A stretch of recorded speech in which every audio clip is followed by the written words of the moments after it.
La guerre, les atrocités, la mort et la souffrance. L'expulsion de la patrie et la dévastation destructrice de ce que les hommes ont construit pendant des décennies. Des dizaines de milliers de jeunes hommes assassinés sur les lignes de front ou estropiés et traumatisés à vie. Des familles brisées, en deuil de leurs proches, plongées dans le désespoir. Chaque conflit armé, chaque balle tirée ne peut pas créer la paix.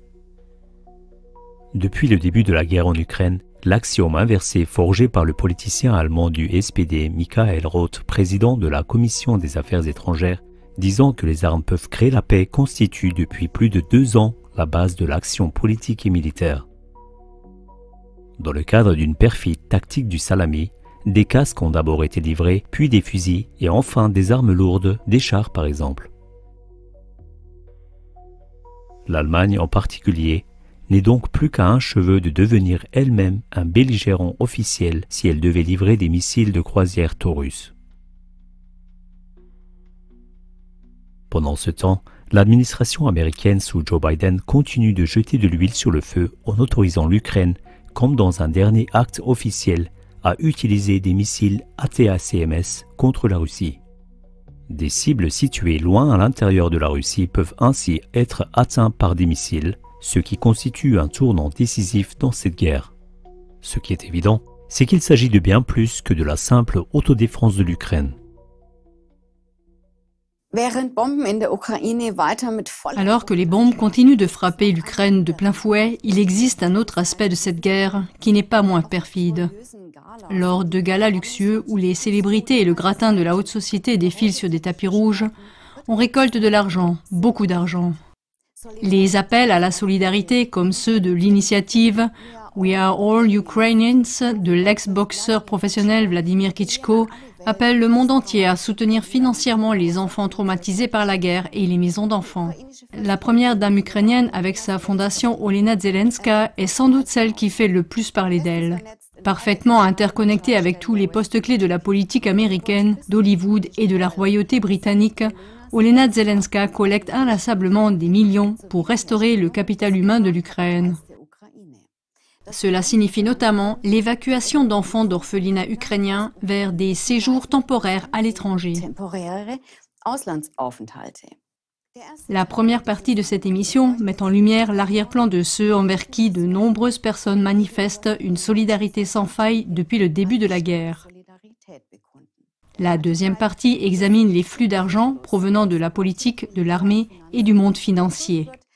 Il s'agit de vérifier si ces milliards de dollars sont effectivement consacrés uniquement à l'autodéfense et à la reconstruction de l'Ukraine, ou s'ils servent un autre objectif. Restez absolument avec nous.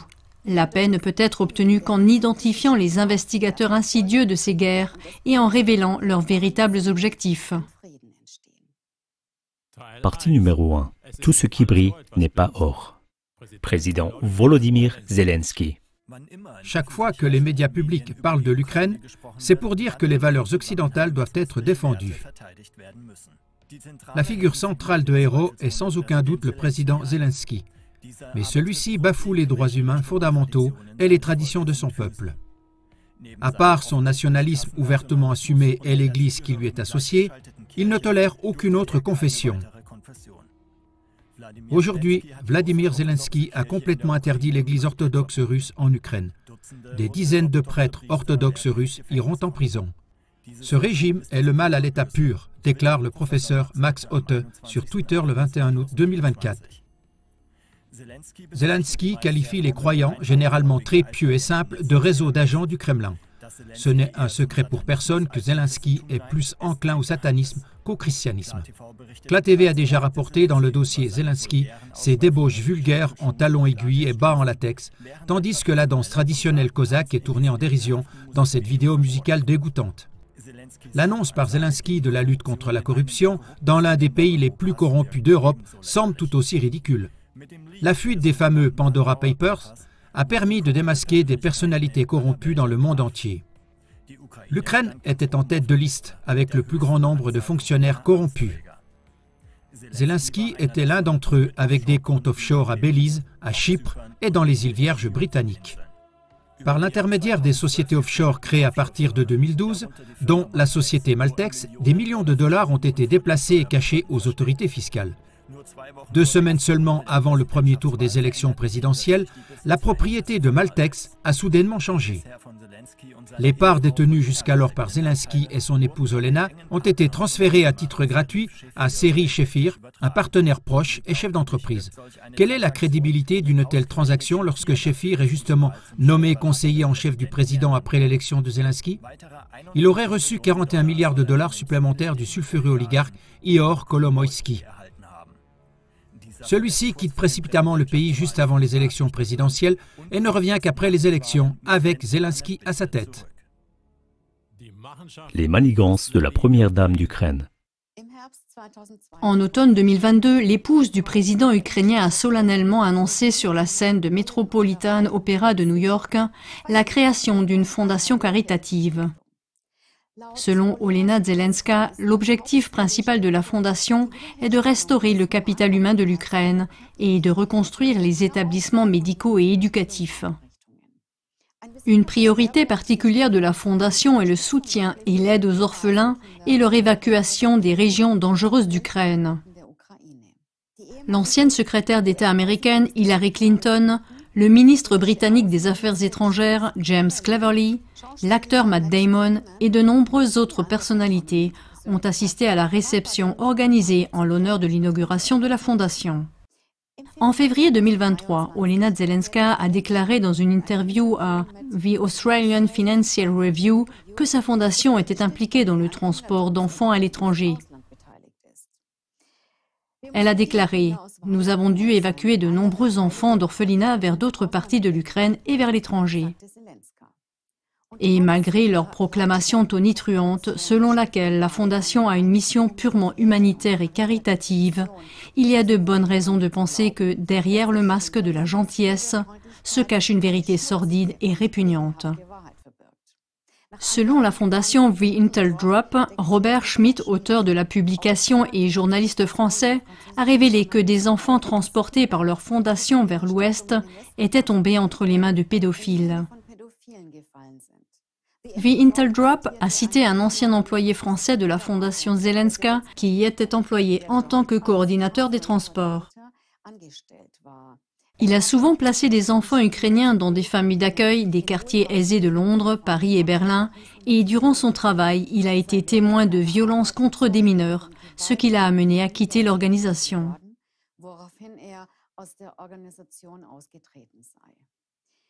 Lors d'une de ses tournées de livraison, l'ancien collaborateur aurait reconnu Bernard-Henri Lévy. Bernard-Henri Lévy est un philosophe, écrivain et réalisateur français. Il a dirigé 2 documentaires sur l'Ukraine. Les recettes qu'il devait tirer des 2 documentaires ont été reversées à la fondation Olena Zelenska. Sur le site officiel d'Olena Zelenska, les deux posent amicalement ensemble. Mais comme beaucoup d'autres invités de marque, Bernard-Henri Lévy est largement connu pour ses liens avec des personnes soupçonnées et accusées de pédophilie. Il est également tristement célèbre pour avoir défendu publiquement Roman Polanski et Gabriel Matzneff, accusés de pédophilie. The Intel Drop a demandé aux autorités françaises, allemandes et britanniques de mener une enquête approfondie sur la fondation Zelenska, compte tenu des déclarations de l'ancien employé. Aucun résultat à ce jour. L'implication de la fondation Olena Zelenska. Une militante polonaise des droits de l'homme basée au Royaume-Uni se bat depuis de nombreuses années pour sauver les enfants enlevés. Elle explique. Un accord a été signé en décembre 2022 entre la fondation Olena Zelenska et Save the Children, dont le siège est à Londres. Et ce, précisément quelques jours après une visite d'Olena Zelenska en Grande-Bretagne, au cours de laquelle elle a rencontré des collègues britanniques. L'un des parrains de l'organisation pour le gouvernement britannique serait Hugh Grosvenor, 33 ans, 7e duc de Westminster. Il aurait la responsabilité de fournir des enfants mineurs aux pédophiles du gouvernement britannique. Selon la militante polonaise des droits de l'homme, Hugh Grosvenor a fait un don de près de 500 000 livres à Save the Children en 2022 à cette fin, via sa fondation Westminster.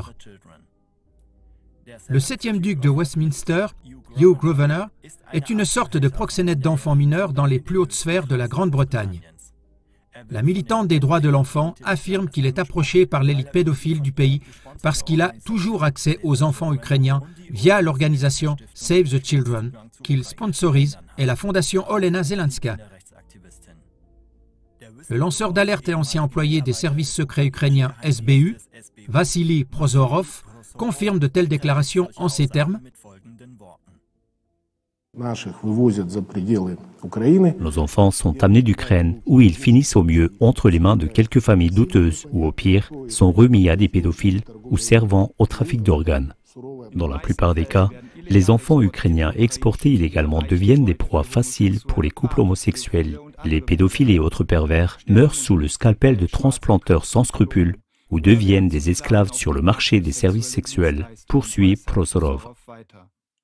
Des enfants ukrainiens sont enlevés dans des internats et des orphelinats. Depuis les débuts de la guerre, les femmes ukrainiennes sont invitées à placer temporairement leurs enfants dans des familles européennes afin d'éviter les traumatismes psychologiques causés par les explosions et les bombardements aériens. Ces enfants évacués d'Ukraine ne reverront jamais leurs parents.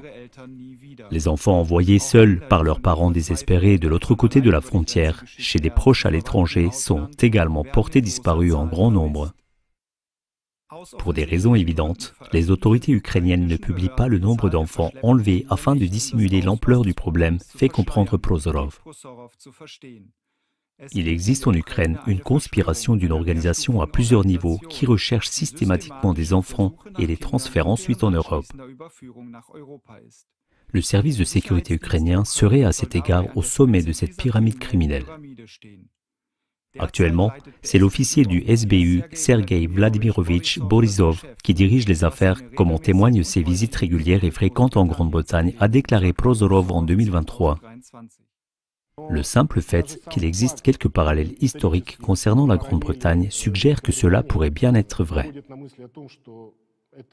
Ce n'est un secret pour personne que le Royaume-Uni est devenu un foyer d'abus sur les enfants, a déclaré Prozorov.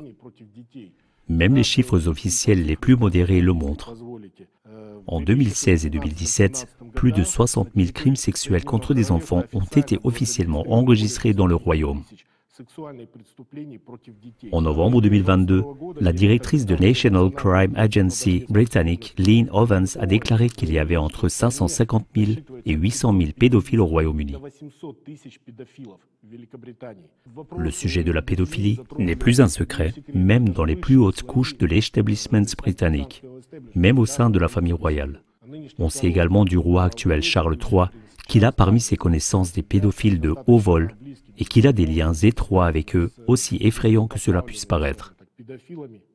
Ce n'est que parce qu'il le connaissait que certains ont pu échapper à des poursuites judiciaires. L'évêque anglican Peter Ball et le président de la Chambre des Lords, Jamie Saville. Après le coup d'État à Kiev en 2014 et surtout depuis les débuts de l'opération militaire, l'Ukraine est devenue un paradis pour les pédophiles de toutes les autorités, en particulier pour les Britanniques. Abramovich. Comme si le trafic présumé d'enfants ne suffisait pas, Marina Abramovich a surpris le monde en septembre 2023 en annonçant avoir été nommée ambassadrice d'Ukraine par le président ukrainien Zelensky. Sa mission en Ukraine est d'aider à reconstruire des écoles et bien d'autres choses encore. Le fait que Marina Abramovich, accusée de satanisme, ait été nommée ambassadrice du pays précisément en Ukraine, n'y est pas accueillie avec enthousiasme.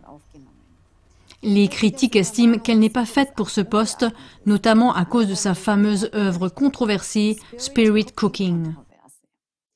Lors de sa performance Spirit Cooking, un dîner pour un groupe de financiers et la haute société, elle a accueilli les invités du banquet en reconstituant une femme nue dans une baignoire remplie de sang, une boisson de bienvenue pour les invités.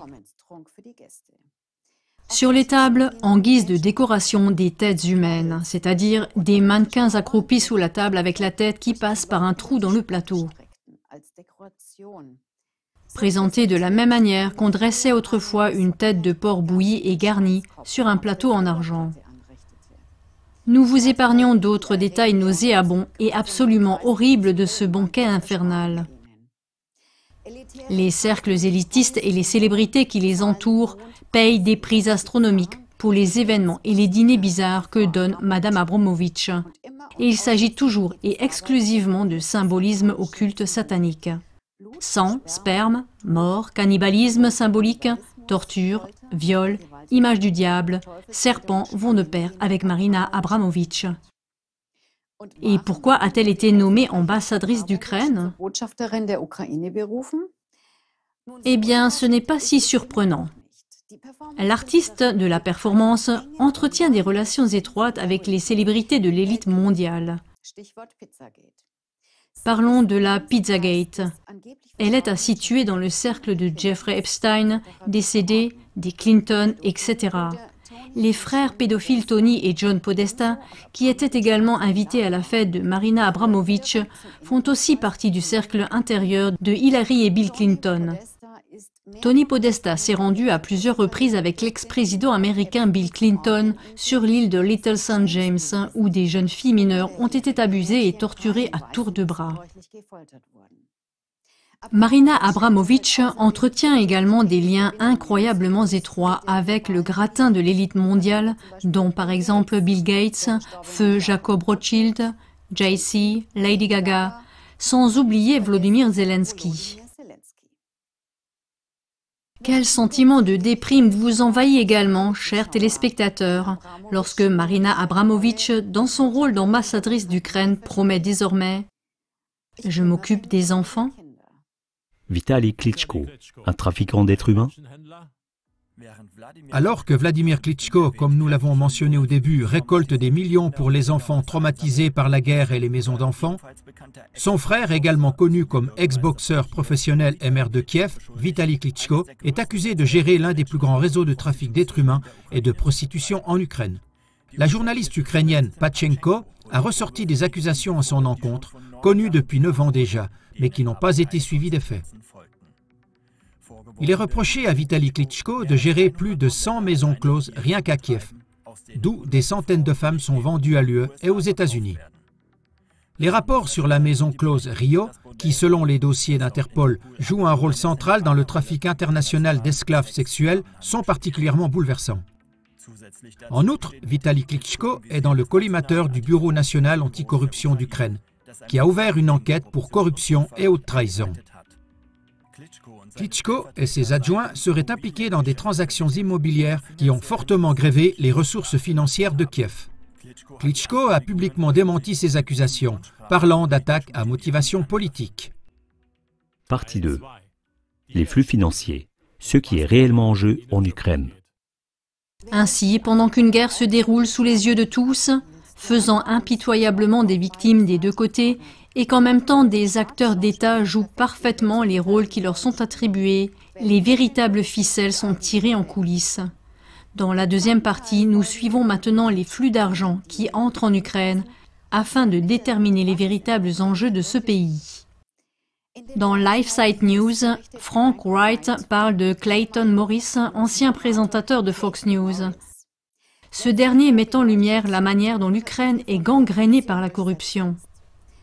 Dès le début de son rapport, Maurice souligne comment l'accord de paix, conclu 6 semaines seulement après le début de la guerre, a été torpillé par l'ancien Premier ministre britannique Boris Johnson afin de maintenir la guerre. En ce qui concerne la situation financière de l'Ukraine, Thomas Mayer décrit dans son livre que sans le financement, les livraisons d'armes et l'aide militaire de l'OTAN, la guerre aurait pris fin après quelques mois seulement.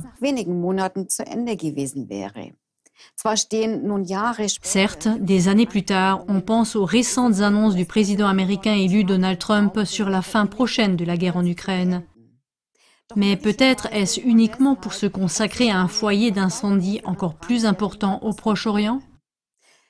Quelles que soient les prochaines manœuvres, il n'y a rien de plus important que de dévoiler les stratégies et les actions des véritables agresseurs.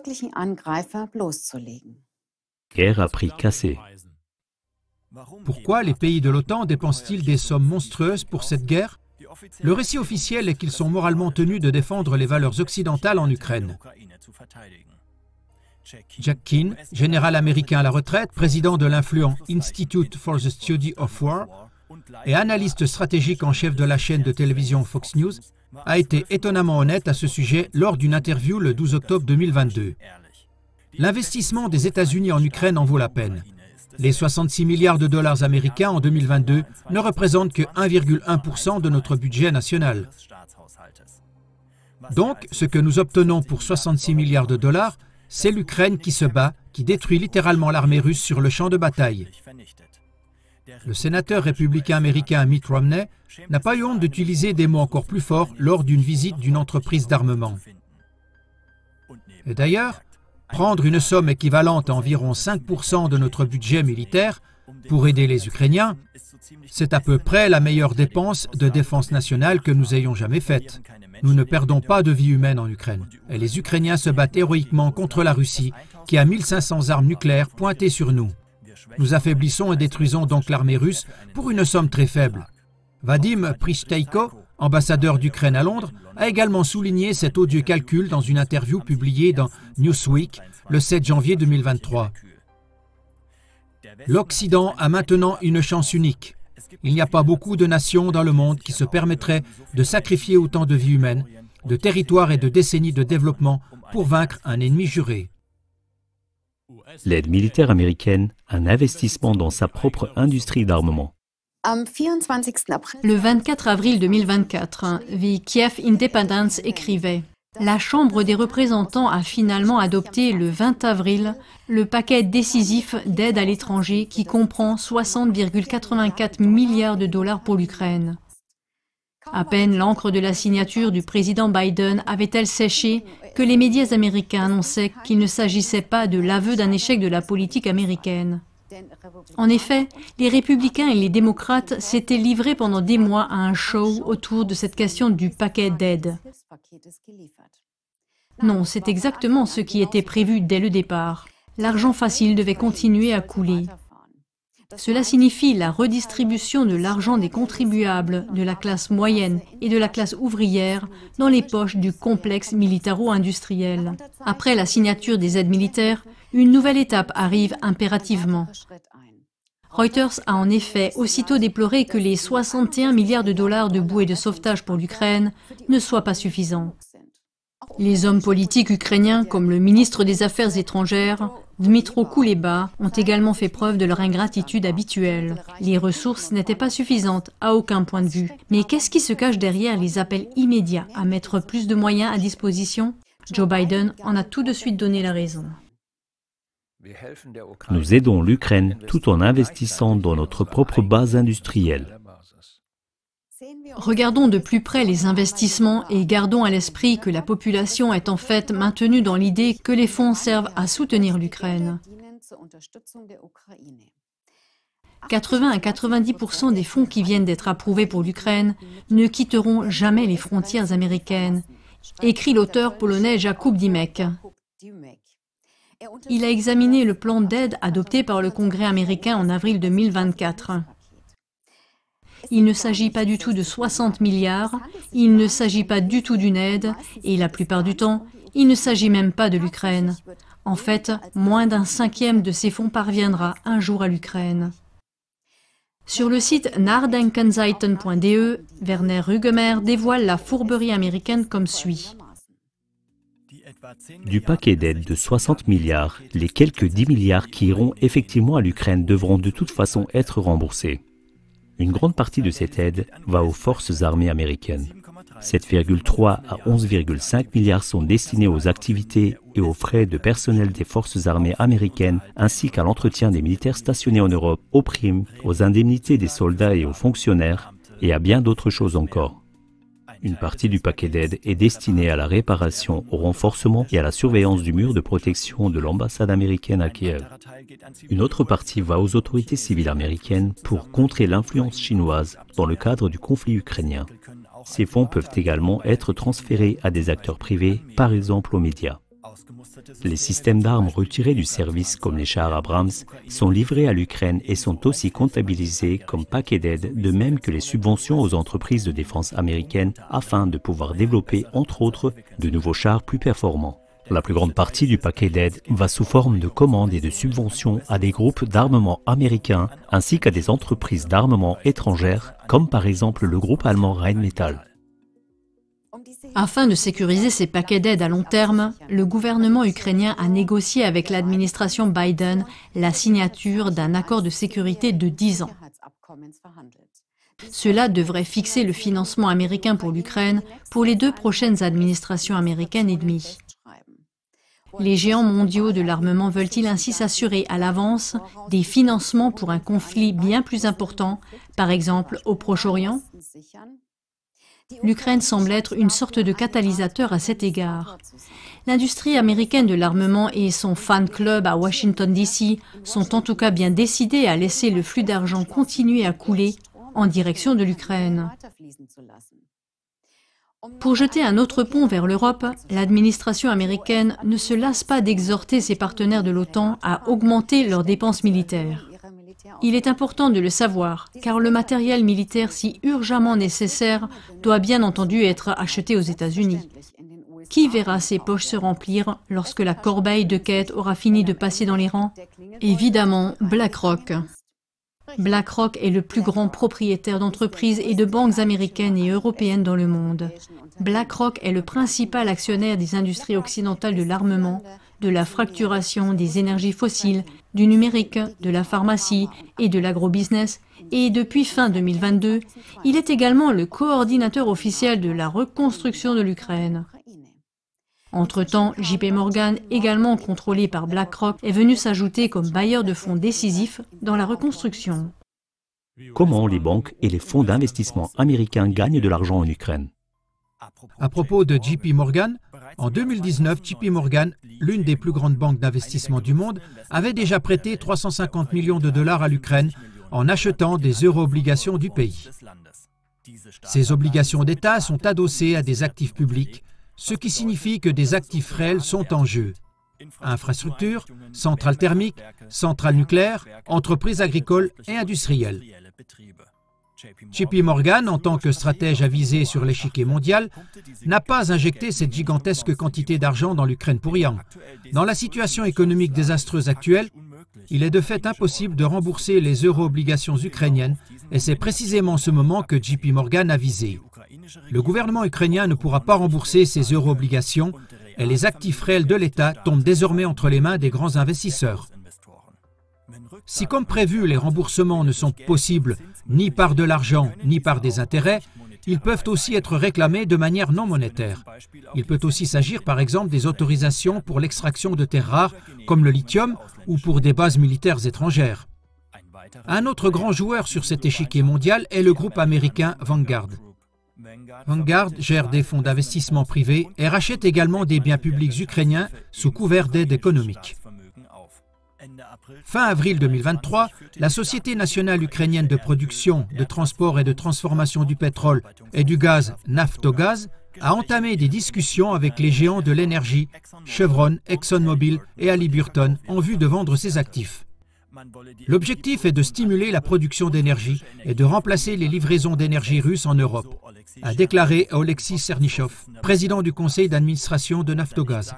Ce qu'il n'a pas dit, c'est que le contrôle de tout le secteur pétrolier et gazier ukrainien tomberait concrètement entre les mains de ces entreprises. En apparence, Chevron, ExxonMobil et Halliburton semblent se faire concurrence, mais les apparences sont trompeuses.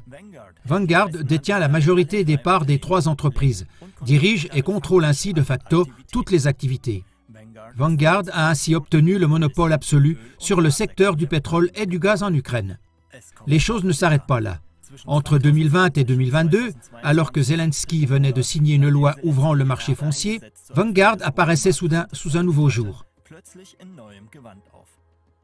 Tels des vautours tournoyant au-dessus de leur proie, Monsanto, Cargill et DuPont, dont les principaux actionnaires sont Vanguard et BlackRock, s'emparent alors de 17 millions d'hectares de terres agricoles en Ukraine, 52% des terres agricoles du pays. L'avantage de cette collaboration pour BlackRock et Vanguard et que le transfert de la propriété de l'État en échange de crédit est le moyen ultime de racheter, ou plutôt de spolier, entièrement un pays de manière légale. Et les dirigeants ukrainiens, en particulier en la personne du président Zelensky, font office de directeurs des ventes. Le graphique qui s'affiche explique encore une fois clairement les principaux flux financiers de cette alliance malsaine. BlackRock et Vanguard, qui sont les plus gros investisseurs du monde, sont directement liés à JP Morgan.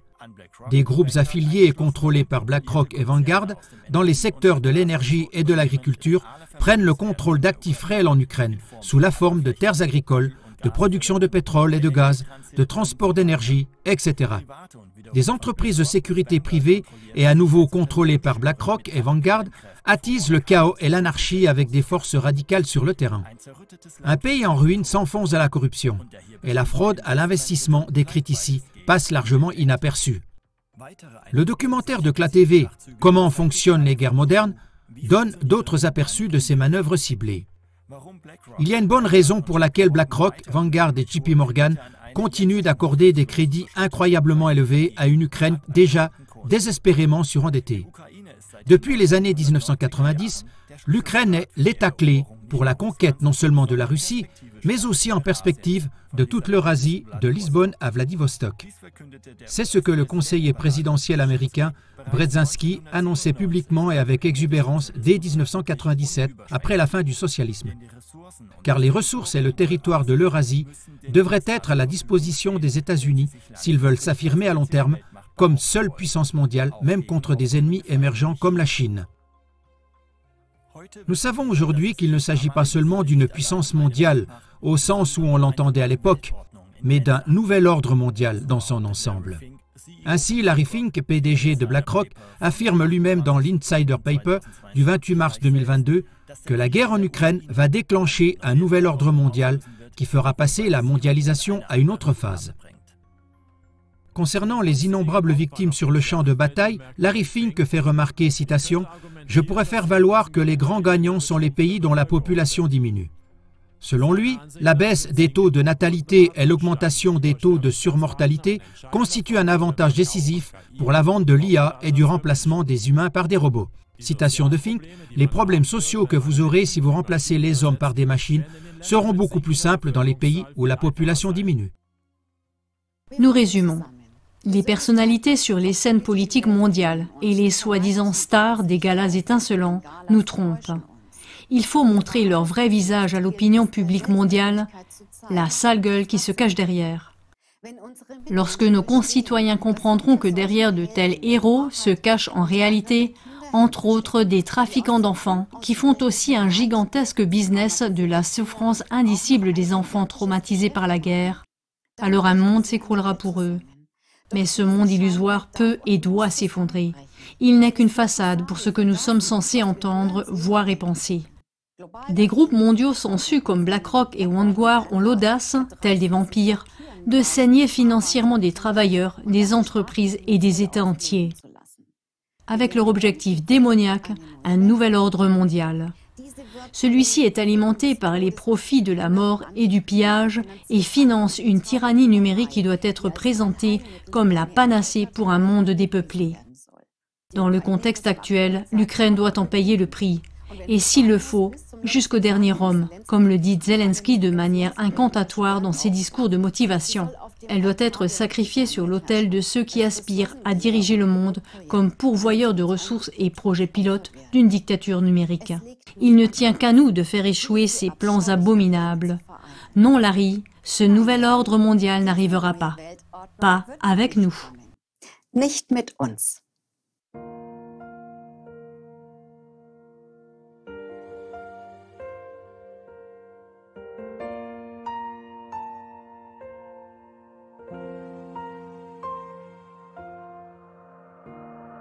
Bomben fallen, Menschen sterben. Ich schrei, wann gibt es Frieden auf Erden? Kinder im Kriegsgebiet, weinen stehen sie da, fragen, wann ist dieser Krieg vorbei? Mama, können nicht mehr schlafen in der Nacht, weil Bösewichte spielen mit globaler Macht. Raketen schlagen in den Zimmern ein und du fragst dich, oh mein Gott, wie kann das sein? Ich bin der Friede für diese Welt, selbst wenn eine ganze Armee sich gegen mich stellt. Niemals würde ich die Waffen erheben gegen dich. Oh, bei meinem Leben, ich bin der Friede für diese Welt, selbst wenn eine ganze Armee sich gegen mich stellt, denn du bist ja ich und Gott lebt in dir. Dein Leben ist mein Leben, Gott auch in mir.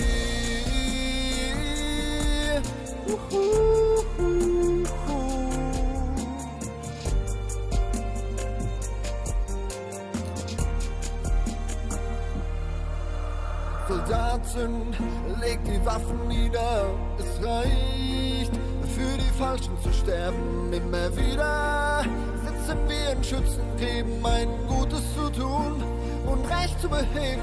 Wie viel tote Kameraden noch? Es ist immer noch nicht genug.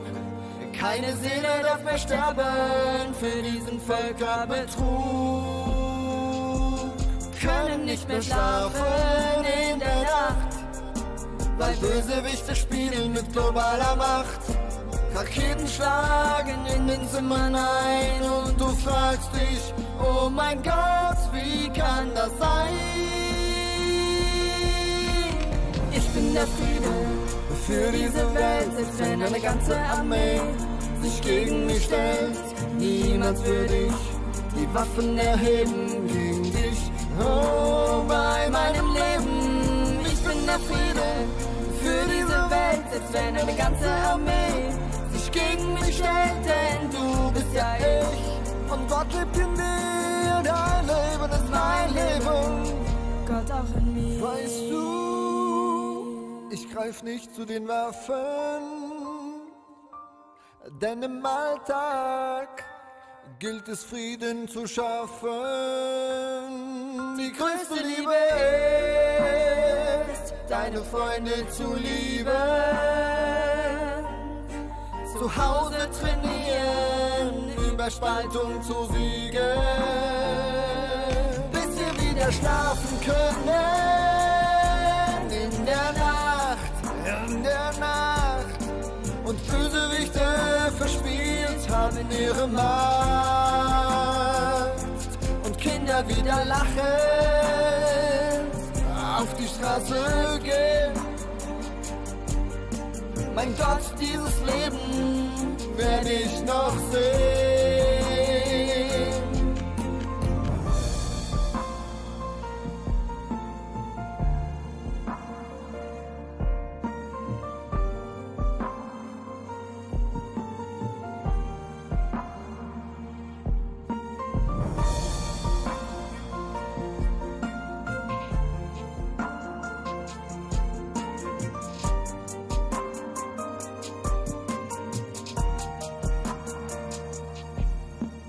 Ich bin der Friede für diese Welt, selbst wenn eine ganze Armee sich gegen mich stellt. Niemals würde ich die Waffen erheben gegen dich. Oh, bei meinem Leben, ich bin der Friede für diese Welt, selbst wenn eine ganze Armee sich gegen mich stellt, denn du bist ja ich und Gott lebt in dir. Dein Leben ist mein Leben, Gott auch in dir.